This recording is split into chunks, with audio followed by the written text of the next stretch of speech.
दिल इंटरप्राइजेस, आबिद शेख, हैदराबाद।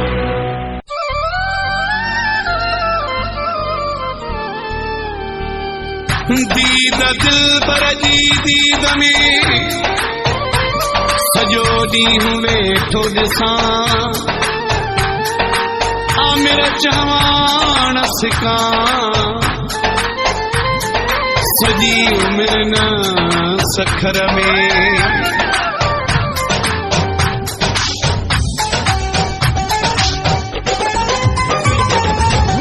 यार असांजे चार घड़ियूं गॾु गुज़ारियम छा थी पियो, यार असांजे चार घड़ियूं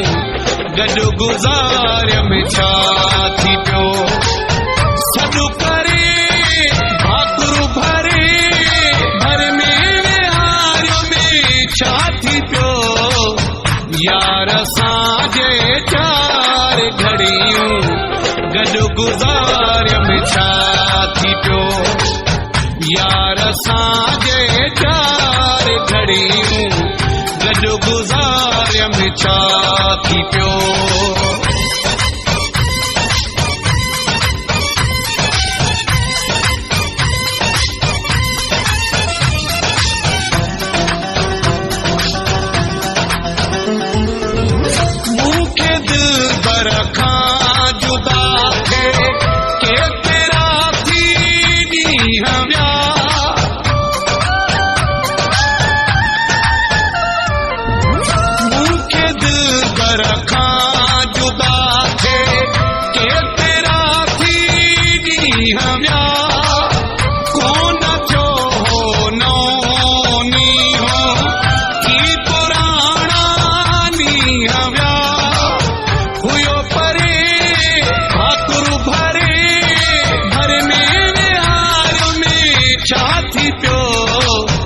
यार असांजे चार घड़ियूं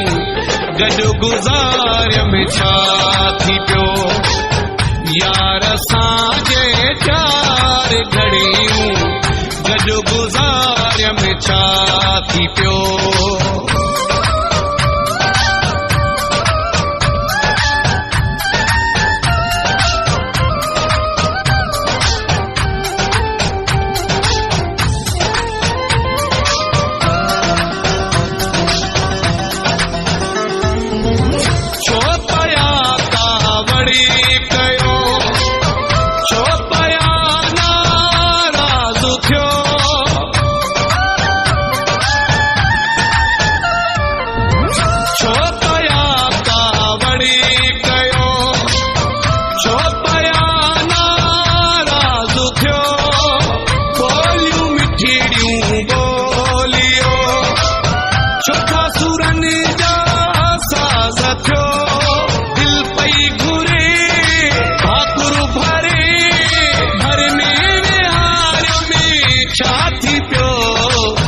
यार असांजे चार घड़ियूं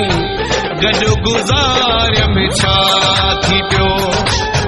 यार असांजे चार घड़ियूं गॾु गुज़ारियम छा थी पियो।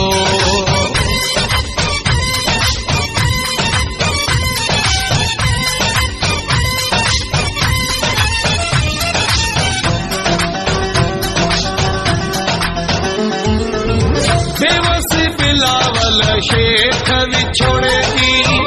हर घड़ी गुज़री वञे,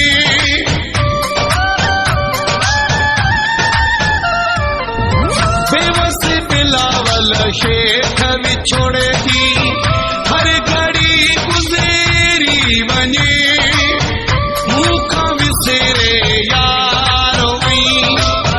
वसत अमिता सरी वञे, न पैसरे भाकुर भरे भर में विहारियो में छा थी पियो,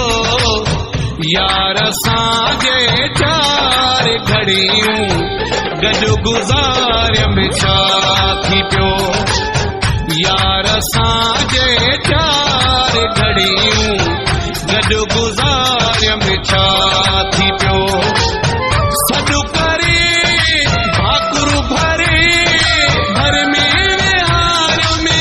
छा थी पियो यार असांजे चार घड़ियूं गॾु गुज़ारिय में छा थी पियो यार असांजे चार घड़ियूं गॾु गुज़ारिय में छा थी पियो